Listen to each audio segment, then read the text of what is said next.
আমি রাজ্য মহিলা কমিশনের পক্ষ থেকে একটি বার্তা সবার জন্য রাখতে চাই যে রাজ্যের আপামর জনগণ, আমার প্রিয় রাজ্যবাসী, আমার প্রিয় ভাই বোনেরা, এই আনন্দের এই কটি দিন তোমরা প্রচুর পরিমাণে আনন্দ করবে, কিন্তু এমন কোনো কাজ করবে না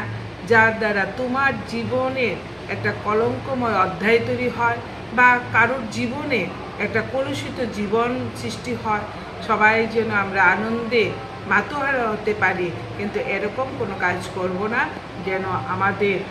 সমাজে একটা